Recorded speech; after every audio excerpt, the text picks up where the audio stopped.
Welcome to sociology classes. मैं हूं आपका दोस्त शिवू।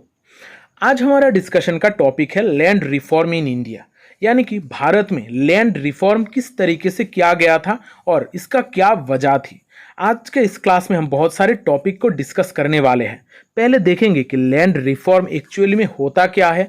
यहाँ पर ब्रिटिश इंडिया में जो लैंड ओनरशिप में बदलाव आए थे उसके बारे में जानने वाले हैं। इससे क्या गलत इम्पैक्ट पड़ा था इंडियन एग्रीरियन सोसाइटी में, वो भी जानेंगे। फिर देखेंगे लैंड रिफॉर्म आफ्टर इंडिपेंडेंस। जब भारत इंडिपेंडेंट हुआ था उस टाइम पीरियड पर क्या लैंड रिफॉर्म लाया गया था, लोगों में जो इनइक्वलिटी है इसको ख़त्म करने के लिए, लोगों में जो भेदभाव है उसको ख़त्म करने के लिए किस तरीके का लैंड रिफॉर्म लाया गया था, वो हम डिटेल में यहाँ पर देखने वाले हैं। फिर आखिर में देखेंगे objectives of land reform in India. Bharat में लैंड रिफॉर्म का क्या मेजर ऑब्जेक्टिव्स था। आज का ये जो क्लास है ये आप लोगों के लिए बहुत हेल्पफुल होने वाली है, क्योंकि यहाँ पर मैं बहुत सारे चीज़ें आप लोगों के लिए नोट्स भी प्रोवाइड करने वाला हूँ। अगर आप मेरे क्लासेस में नए हैं तो चैनल को सब्सक्राइब कर लेना, क्योंकि इस चैनल पे आपको सोशियोलॉजी रिलेटेड बहुत सारे वीडियोस मिलेंगे। यहाँ पर बहुत सारे प्लेलिस्ट्स हैं, आप अपने इंटरेस्ट के हिसाब से प्लेलिस्ट चूज़ करके स्टडी कर सकते हो, आपको चीज़ें ढूंढने में आसानी होगी। तो चलिए आज का ये जो सेशन है ये हम शुरू करते हैं। लैंड रिफॉर्म बेसिकली एक गवर्नमेंट का इनिशिएटिव होता है ताकि लोगों में जो भेदभाव है, खासकर एग्रीरियन सोसाइटी में जो भेदभाव है, इसको ख़त्म करने के लिए यहाँ पर गवर्नमेंट कुछ इनिशिएटिव लेता है, कुछ रेगुलेशंस इम्पोज करता है लोगों के बीच में, ताकि लोगों में जो ओनरशिप है लैंड को लेकर, यानी कि ज़मीन को लेकर, यहाँ पर कौन ऑपरेट कर रहा है, कौन लीज लेगा या फिर सेल कर पाएगा, किसके पास लैंड होगी, इस तरीके का चीज़ों के लिए जो रिफॉर्म गवर्नमेंट लाता है इसको ही कहा जाता है लैंड रिफॉर्म। लैंड रिफॉर्म का सबसे बड़ा मोटिव होता है लैंड, यानी कि जो ज़मीन होता है उसको रीडिस्ट्रीब्यूट करना, लोगों में रीडिस्ट्रीब्यूट करना, ताकि हम प्रोडक्टिविटी को इंक्रीज कर पाए और साथ ही साथ लोगों में जो गरीबी है उसको भी हम ख़त्म कर पाए। यहाँ पर जो जिनके पास ज़्यादा है और जिनके पास एकदम ज़मीन नहीं है उनके बीच में जो भेदभाव है उसको भी कम करने के लिए लैंड रिफॉर्म किया जाता है। इंडिया में लैंड रिफॉर्म बहुत एक इम्पॉर्टेंट स्टेप था, क्योंकि जब इंडिया ब्रिटिशर्स के अंडर में थी तो उन्होंने बहुत सारे ऐसे बदलाव किए थे एग्रीकल्चर सेक्टर में, जिसके वजह से लोगों के बीच में भेदभाव बहुत ज़्यादा हो गई थी और किसी एक सेक्शन के लोगों के पास बहुत ज़्यादा ज़मीन हो गई थी। इन सारे चीज़ों को, प्रॉब्लम को सॉल्व करने के लिए ही ये लैंड रिफॉर्म बहुत इम्पॉर्टेंट था। अब इंडिया में लैंड रिफॉर्म के रिगार्डिंग दो मूवमेंट्स हुए थे, वो थे भूदान मूवमेंट और ग्रामदान मूवमेंट। भूदान मूवमेंट को स्टार्ट किया था विनोद भावे ने 1951 में। यहाँ पर भूदान मूवमेंट में लैंड को, यानी कि जो ज़मीन है उसको लोगों में गिफ्ट के हिसाब से दे दिया जाता था। जिनके पास ज़्यादा है ज़मीन है वो लोग, जो गरीब फार्मर्स है, उनको लैंड गिफ्ट में देते थे। इसी को कहा जाता है भूदान। और दूसरी तरफ है ग्रामदान। भूदान मूवमेंट से ही इंस्पायर्ड होके स्टार्ट हुआ था ग्रामदान मूवमेंट 1952 में। यहाँ पर जो भी ग्राम है, यानी कि जो भी गांव है, वहाँ पर अगर किसी गांव में ज़्यादा रिसोर्सेस है तो वो जो छोटे गांव है जिनके पास कोई रिसोर्स नहीं है या फिर ज़मीन नहीं है, उनको अपनी ज़मीन देता था या फिर उनको हेल्प करता था। इसको कहा जाता है ग्रामदान मूवमेंट। ये दोनों मूवमेंट ही हमारे एग्ज़ाम के पॉइंट ऑफ व्यू से भी इम्पॉर्टेंट है। आप लोग ज़रूर याद रखिएगा कि ये जो भूदान मूवमेंट है इसको विनोद भावे ने ही पहली स्टार्ट किया था, फिर बहुत सारे लोग हैं जिन्होंने इसमें ज्वाइन किया था। अब देखते हैं land ownership under British rule के बारे में, यानी कि ब्रिटिश इंडिया में लैंड ओनरशिप में किस तरीके का बदलाव लाया गया था। जब ब्रिटिशर्स इंडिया में नहीं थे तो हम बहुत सारे अलग अलग तरीके का इंडिया में एग्रीरियंट सोसाइटी देखते हैं, वहाँ पर स्ट्रक्चर भी अलग देखते हैं, लेकिन ब्रिटिशर्स अपने फ़ायदे के लिए वो लोगों से ज़्यादा रेवेन्यू इकट्ठा करने के लिए, ज़्यादा पैसा लाने के लिए वो लोग लैंड पैटर्न्स में जो भी खेती है, एग्रीकल्चर स्ट्रक्चर है, उसमें बहुत सारे बदलाव ला रहे थे। इनमें से जो सबसे ज़्यादा इम्पॉर्टेंट बदलाव थे वो थे लैंड रेवेन्यू सिस्टम में। और लैंड रेवेन्यू सिस्टम में 3 ऐसे इम्पॉर्टेंट लैंड रेवेन्यू सिस्टम है जिसके द्वारा ज़्यादातर जगहों पर बदलाव लाई गई थी। वो थी ज़मींदारी सिस्टम, जिसको हम परमानेंट सेटलमेंट सिस्टम भी कहते हैं, फिर है रायतवाड़ी सिस्टम और महलवाड़ी सिस्टम।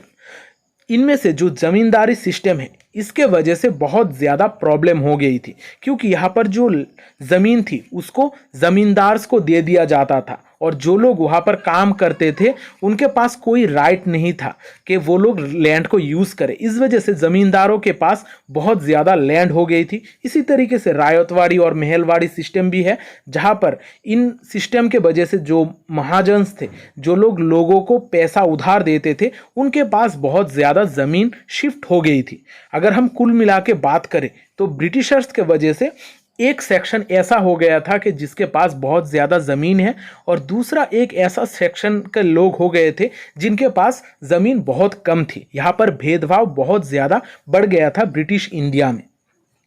अब ये जो लैंड यूज़ के पैटर्न में जो बदलाव लाए गए थे, इसके वजह से क्या क्या चीज़ें हुई थी। यहाँ पर लोगों के बीच में बहुत ज़्यादा भेदभाव हो गया था। साथ ही साथ जो टैक्स है, ब्रिटिशर्स बहुत ज़्यादा कलेक्ट करते थे, उनको बहुत ज़्यादा टैक्स देना पड़ता था। इस वजह से उनका जो कर्जा था, जो गरीब किसान है उनका कर्जा बहुत ज़्यादा हो गया था। यहाँ पर जो कम लोग हैं, जो जिनके पास ज़्यादा पैसा हो गया था, वो एक क्लास में बट गए थे, और जो गरीब थे उनको बहुत ज़्यादा एक्सप्लॉइट कर रहे थे वो रिच पीपल। यहाँ पर जो गरीब किसान थे उनको उनके जगह से हटा देने की बहुत ज़्यादा एक सिस्टम बन गया था कि जो गरीब किसान हैं उनको बहुत ज़्यादा शोषण किया जा रहा था, और जो गरीब किसान हैं वो लोग पॉवर्टी में यानी कि गरीबी में धंसते ही जा रहे थे।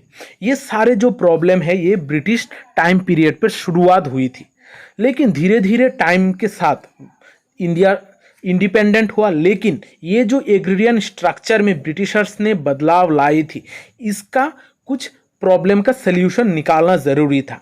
इस वजह से जब इंडिया इंडिपेंडेंट हुआ, इंडिया के इंडिपेंडेंस के इमीडिएट बाद ही इंडिया का जो गवर्नमेंट है वो इस लैंड के जो प्रॉब्लम है इसको एड्रेस करना स्टार्ट कर देती है, और लैंड रिफॉर्म के रिगार्डिंग एक कमेटी तैयार करती है। यहाँ पर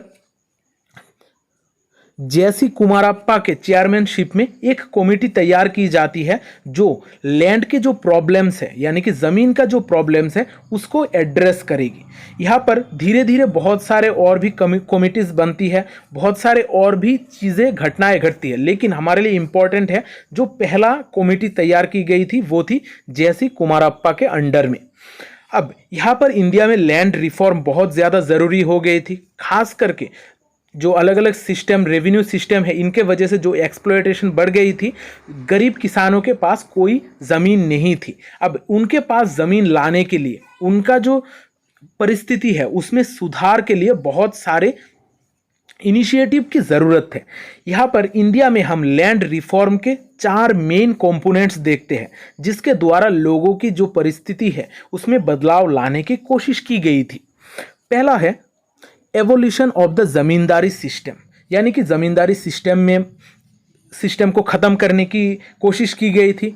फिर था tenancy reform, fixing ceiling on land holding, consolidations of land holding. ये जो 4 कंपोनेंट्स है ये सबसे इम्पॉर्टेंट है लैंड रिफॉर्म के। इसके बारे में हम आगे क्लास में डिटेल में समझने वाले हैं। यहाँ पर जब हम इंडिया की लैंड रिफॉर्म की बात करते हैं, ये जो सारे चीज़ें हैं एक साथ ही इम्पोज नहीं किया गया था। यहाँ पर धीरे धीरे स्टेप बाय स्टेप अलग अलग फेजेस में ये लैंड रिफॉर्म को इम्प्लीमेंट किया गया था, क्योंकि इंडिया एक बहुत बड़ा कंट्री है। यहाँ पर अलग अलग लोग हैं, लोगों की विचारधारा और लोगों का जो वहाँ पर एग्रीरियन स्ट्रक्चर है वो भी अलग है। इस वजह से इंडिया में अलग अलग फेजेस में ये लैंड रिफॉर्म को इनिशिएट किया गया था। लोगों में जो भेदभाव है वो कम करने के लिए अलग अलग फेजेस को यूज़ किया गया था। यहाँ पर पॉलिटिकल सिनेरियो में भी कुछ बदलाव लाए गए थे और पॉलिटिकल विल का भी बहुत ज़्यादा ज़रूरत थी, यानी कि जो भी पॉलिटिशियंस है वो इन किसानों को हेल्प करे, इस तरीके का भी कुछ चीज़ें ज़रूरी थी। इस वजह से फेजेस में ये लैंड रिफॉर्म को इनिशिएट किया गया था। अब देखते हैं ये जो 4 मेजर कंपोनेंट्स है ये क्या है। पहला है evolution of the zamindari system. India में जो सबसे ज़्यादा प्रॉब्लमेटिक सिचुएशन था, जो प्रॉब्लमेटिक सिचुएशन तैयार करके गए थे ब्रिटिशर्स, वो था ज़मींदारी सिस्टम। यहाँ पर ज़मींदारी सिस्टम में हमने देखा है, हमने पिछले क्लास में भी डिस्कस किया है कि ज़मींदारी सिस्टम में जो ज़मींदार से उनके पास टोटल पावर दे दिया जाता था इन ज़मीन को लेकर, कि ज़मीन का जो भी ओनरशिप है वो ज़मींदार के पास होती थी। इस वजह से जो किसान एक्चुअली में उस लैंड का यानी कि ज़मीन का हकदार थे, ज़मीन के मालिक थे, उनसे छीन लिया गया था। इस वजह से ज़मींदारी सिस्टम को ख़त्म करना बहुत ज़्यादा ज़रूरी था। साथ ही साथ ये ज़मींदारी सिस्टम एक इंटरमीडिएट सिस्टम था किसान और स्टेट के बीच में, यानी कि कल्टीवेटर और स्टेट के बीच में एक इंटरमीडियरी की तरह काम करता था। इनको भी हटाने की बहुत ज़्यादा ज़रूरी थी। इस वजह से पहले जो रिफॉर्म लाया गया वहाँ पर सबसे ज़्यादा इस ज़मींदारी सिस्टम को हटाने की भी बात की गई और ये सबसे ज़्यादा इफेक्टिव भी था लैंड रिफॉर्म के लेकर, क्योंकि यहाँ पर जो ज़मींदार थे उनके पास सुपीरियर राइट्स थे, उनके पास पॉलिटिकल और इकोनॉमिक पावर था। जब ज़मींदारी सिस्टम को धीरे धीरे ख़त्म किया गया तब इंडिया में सुधार आने लगा। यहाँ पर लैंड रिफॉर्म के जरिए, ज़मींदारी सिस्टम को हटाने के जरिए जो भी एक्चुअल लैंड होल्डर्स है, यानी कि जिनका एक्चुअली में वो ज़मीन था, उनको वापस करने की कोशिश की गई थी। और साथ ही साथ यहाँ पर जो कल्टीवेशन है उसको भी बेहतर बनाने के लिए, जो भी प्रोडक्शन है उसको बेहतर बनाने की कोशिश की गई थी। अब देखते हैं टेनेंसी रिफॉर्म के बारे में। पहले हमें ये पता होना चाहिए ये टेनेंसी बेसिकली होता क्या है। बहुत सारे ऐसे किसान हैं जिनके पास खुद की ज़मीन नहीं थी, वो दूसरों के यहाँ पर चीज़ें लीज में लेकर, यानी कि किराए में लेकर वो लोग खेतीबाड़ी करते थे। इसी को कहा जाता है टेनेंसी। यहाँ पर इस इंडिया के इंडिपेंडेंस होने के बाद इस टेनेंसी में भी रिफॉर्म लाने की बहुत ज़्यादा ज़रूरत थी। यहाँ पर टेनेंसी रिफॉर्म के ज़रिए जो रेंट है, यानी कि जो पैसा पे करना पड़ता था ज़मीन के मालिक को, उसमें भी सुधार लाया गया। साथ ही साथ जो लोग इसमें इस तरीके का खेती बाड़ी करते थे उनको भी एक सिक्योरिटी प्रोवाइड करने की कोशिश की गई थी। ब्रिटिश टाइम पीरियड पे जो लोगों से छीन ली गई थी ज़मीन, यानी कि जो लोग बाद में टेनेंट बन के रह गए थे, जो लोग खुद की ज़मीन पे ही किराया देकर काम कर रहे थे, उनको उनकी ज़मीन वापस करने की भी कोशिश की गई थी इस टेनेंसी रिफॉर्म के ज़रिए। जब पहले के टाइम में, यानी कि ब्रिटिशर्स के टाइम पे, इस टेनेंसी का रेट लगभग 60 से लेकर 75% तक था, यानी कि बहुत ज़्यादा पैसा चुकाना पड़ता था इस रेंट के हिसाब से। लेकिन इसको धीरे धीरे कुछ रेगुलेशंस के ज़रिए सरकार जब इंडिया इंडिपेंडेंट हुई, उसके बाद में इसको कम किया गया था। इसको 20 से लेकर 25% तक कर दिया गया था, जो एक फेयर अमाउंट है। और इसके वजह से जो टेनेंट्स है उनको कुछ सिक्योरिटी भी प्रोवाइड करने की कोशिश की गई थी। लेकिन ये जो टेनेंसी रिफॉर्म है ये इतना आसान नहीं था, क्योंकि इसमें बहुत सारे इश्यूज थे। बहुत सारे स्टेट्स ऐसी है जो इसको अच्छी तरीके से इम्प्लीमेंट नहीं कर रही थी, जहां पर बहुत सारे डॉक्यूमेंट इशू करने के बाद भी जो स्टेट्स है वो इसको कायदे से इम्प्लीमेंट नहीं कर रही थी। इस वजह से टेनेंसी रिफॉर्म में बहुत सारे दिक्कत भी आई थी। फिर हम देखते हैं सीलिंग्स ऑन लैंड होल्डिंग, जो सबसे ज़्यादा और एक इम्पॉर्टेंट चीज़ है हमारे लैंड रिफॉर्म में, वो है सीलिंग ऑन लैंड होल्डिंग। ये हमारे जो लैंड रिफॉर्म का सिनारियो है ये पूरी तरीके से बदल देता है ये लैंड सीलिंग। पहले हमें जानना होगा सीलिंग बेसिकली है क्या।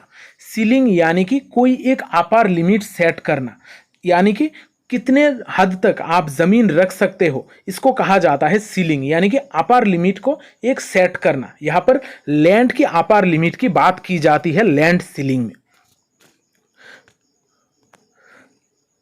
यहाँ पर लैंड सीलिंग के जरिए हम ये समझते हैं कि एक ऐसा मैक्सिमम अमाउंट जो कोई भी एक फार्मर या फिर कोई भी एक फार्मर की फैमिली रख सकती है, ये जगह से जगह तक डिफर कर सकती है, एक स्टेट से दूसरी स्टेट, यानी कि एक जगह से दूसरी जगह तक ये डिफर कर सकती है, अलग अलग होती है ये लैंड सीलिंग की अमाउंट।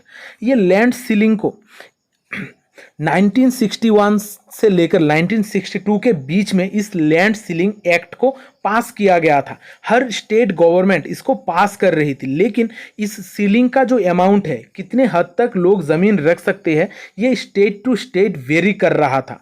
फिर इस लैंड सीलिंग एक्ट में यूनिफॉर्मिटी लाने के लिए, यानी कि लगभग हर जगह पर एक जैसी सिचुएशन लाने के लिए, यूनिफॉर्मिटी लाने के लिए 1971 में इसको थोड़ा बदला गया और बाद में 1972 में नेशनल गाइडलाइंस इशू की गई है लैंड सीलिंग को लेकर, यानी कि किसके पास कितना लिमिट हो सकता है, जगह हो सकता है, इसको लेकर एक नेशनल गाइडलाइंस भी तैयार की गई थी। इन सारे गाइडलाइंस के वजह से, इन सारे रूल्स के वजह से लैंड होल्डिंग सिस्टम में बहुत सारे बदलाव हम देखते हैं। यहाँ पर जिनके पास ज़्यादा ज़मीन थी, इस लैंड सीलिंग के ज़रिए उनसे ज़्यादा जो ज़मीन, एक्स्ट्रा ज़मीन थी, वो सरकार ले लेती थी, और सरकार लेने के बाद ये जो लैंड है, जिनके पास कोई भी ज़मीन नहीं है, जो गरीब है, उनके बीच में बांट दिया जाता था। खासकर ये जो बांट दिया जाता था, इसमें आइडेंटिफाई किया जाता था कि किसके पास ज़मीन नहीं है। खासकर जो एससी और एसटी के कैटेगरी के लोग हैं, उनके बीच में ये ज़मीन को बांट दिया जाता था, सरप्लस लैंड को बांट दिया जाता था। अब ये जो लैंड सीलिंग है, ये इतना आसान बात तो है नहीं। हर कोई भी ऐसा इंसान नहीं है कि वो चाहेगा कि अपना जो एक्स्ट्रा ज़मीन है उसको लोगों के बीच में बांट दे। इस वजह से हर कोई कोशिश कर रहा था कि इस लैंड सीलिंग से बचने के लिए और अपनी ज़मीन खुद के पास रखने के लिए इस लैंड सीलिंग का बहुत सारे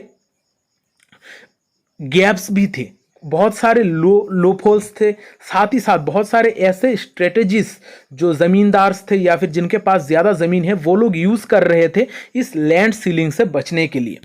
यहाँ पर सबसे इम्पॉर्टेंट जो चीज़ थी वो थी बेनामी ट्रांसफ़र, यानी कि खुद की जो ज़मीन थी वो अपने रिलेटिव्स के बीच में बांट रहे थे। साथ ही साथ जो सर्वेंट्स थे, जो उनके यहाँ पर काम कर रहे थे, उनके बीच में उनके नाम कर दे रहे थे। इसके वजह से पावर तो उनके पास ही था, कंट्रोल तो उनके खुद के पास ही है, लेकिन ये ज़मीन दूसरों के नाम पर लिखा गया था। इसको ही कहा जाता है बेनामी ट्रांसफ़र। इस बेनामी ट्रांसफ़र के ज़रिए बहुत सारे जो रिच फार्मर्स है वो अपनी ज़मीन खुद के कंट्रोल में रख रहे थे। साथ ही साथ एक और इम्पॉर्टेंट चीज़ देखी जा सकती है, उस सीलिंग के टाइम पर जो ज़मींदार थे या फिर जो रिच फार्मर्स थे, वो अपनी जो वाइफ्स है उनको डाइवोर्स दे दिया करते थे। इसके वजह से क्या होता था कि उनके वाइफ के नाम पे जो भी ज़मीन है वो वाइफ सेपरेटली अपने पास रख सकती थी, लेकिन वो लोग डाइवोर्स देने के बाद भी वो लोग एक ही साथ रह रहे थे, क्योंकि वो लोग चाह रहे थे कि लैंड सीलिंग से बचने के लिए, यानी कि ज़मीन उनके पास ही रहेगी, लेकिन जब डॉक्यूमेंट्स में दिखाई देगा तो ये दिखाई देगा कि अलग अलग लोगों के पास ज़मीन है। इस तरीके से लैंड सीलिंग से बचने के लिए बहुत सारे लोग अलग अलग तरीके का तरकीब भी अपना रहे थे। फिर हम देखते हैं consolidation of land holdings. India में लैंड रिफॉर्म के जरिए लैंड को कंसोलिडेट भी किया गया था। अब लैंड होल्डिंग का कंसोलिडेशन क्या है? यहाँ पर जो ज़मीन है, जो ज़मीन को रीडिस्ट्रीब्यूट और रीऑर्गेनाइज करने की बात की जा रही थी। यानी कि जब हम देखते हैं कि एक ही इंसान का ज़मीन अलग अलग जगहों पर है तो उसको खेती करने में भी दिक्कत आती है और इससे प्रोडक्टिविटी भी कम होती है। इस लैंड कंसोलिडेशन के द्वारा लोगों के जो ज़मीन है उनको एक साथ एक प्लॉट में बांटने की कोशिश की गई थी। जहां पर लोगों के दूर दूर में ज़मीन है, उस ज़मीन को उनके आसपास लाने की कोशिश की गई थी। यहाँ पर जिनके पास अलग अलग जगहों पर ज़मीन है, उसको बेचकर यहाँ पर रीऑर्गेनाइज करके बाकी लोगों को वो ज़मीन देकर उनसे ज़मीन लेने की बात की जाती थी। इस तरीके से लैंड को रीडिस्ट्रीब्यूट करके, रीऑर्गेनाइज करके कंसोलिडेट किया गया था, ताकि ये जो खेती करने के लिए जो प्रॉब्लम हो रही थी, ये प्रॉब्लम ना हो, इरिगेशन में कोई प्रॉब्लम ना हो। इस तरीके का चीज़ों को अवॉइड करने के लिए लैंड को कंसोलिडेट किया जा रहा था। यहाँ पर इस एक्ट के हिसाब से जो फार्मर्स है उनको अपने प्लॉट एक ही जगह पर रखनी होगी। यहाँ पर एक अलग अलग जगहों पर अलग अलग ज़मीन के बदले एक ही जगह पर एक ही प्लॉट में एक बड़ा ज़मीन रखने की बात की जाती है। यहाँ पर आइदर परचेज यानी कि खरीद के वो लोग बनाएंगे, या फिर एक्सचेंज करके, लोगों के साथ एक्सचेंज करके वो लोग एक जगह पर प्लॉट बनाएंगे। ये सारे चीज़ों के ऊपर सरकार भी नज़र रख रही थी। अब देखते हैं objectives of land reforms in India.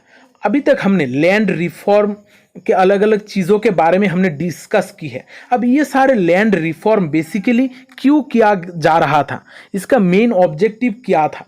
यहाँ पर इसका ऑब्जेक्टिव था रीडिस्ट्रीब्यूशन ऑफ लैंड, यानी कि जो भी लोगों के पास लैंड नहीं है, ज़मीन नहीं है, उनमें रीडिस्ट्रीब्यूट करना, और लैंड सीलिंग के ज़रिए लोगों के बीच में लोगों के बीच में जो ज़मीन है उसको डिस्ट्रीब्यूट कर देना। जिनके पास कोई ज़मीन नहीं है उनको ज़मीन प्रोवाइड करना। साथ ही साथ जो गरीबी है रूरल एरियाज़ में उसको कम करना। यहाँ पर जो मिडिल मैन यानी कि जो ज़मींदार है उनको एलिमिनेट करने की कोशिश की गई थी लैंड रिफॉर्म के ज़रिए।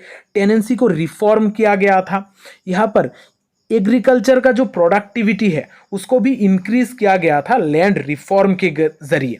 यहाँ पर लैंड को कंसोलिडेट किया गया था, यानी कि एक ही प्लॉट में रखने की कोशिश की गई थी। साथ ही साथ यहाँ पर कोऑपरेटिव एग्रीकल्चर को प्रमोट करने की भी बात की गई थी। यहाँ पर लोगों के बीच में जो सोशल और इकोनॉमिक इनइक्वालिटी है इसको ख़त्म करने की बात की गई थी, और जो भी ट्राइबल लोग हैं उनको प्रोटेक्शन प्रोवाइड करने के लिए भी लैंड रिफॉर्म किया गया था, क्योंकि ट्राइबल लोगों से बहुत ज़्यादा ज़मीन छीनी गई थी ब्रिटिशर्स के टाइम पीरियड पे। लैंड रिफॉर्म के ज़रिए इन सारे चीज़ों के साथ साथ इंडस्ट्रियल और कमर्शियल ग्रोथ करने की भी कोशिश की गई थी। इस वजह से इंडिया में जो लैंड रिफॉर्म है इसके बहुत सारे ऑब्जेक्टिव्स हैं, और ये हमारे इंडिया के एग्रीकल्चर सेक्टर को, खासकर जो रूरल सोसाइटी है उसके डेवलपमेंट के लिए बहुत एक इम्पॉर्टेंट फेज था ये लैंड रिफॉर्म।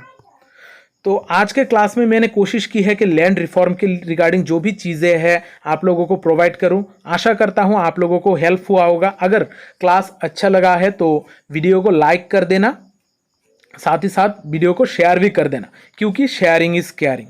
मिलते हैं अगली क्लास में, तब तक अच्छे रहिए, स्वस्थ रहिए और लोगों में प्यार बांटते रहिए। जय हिंद।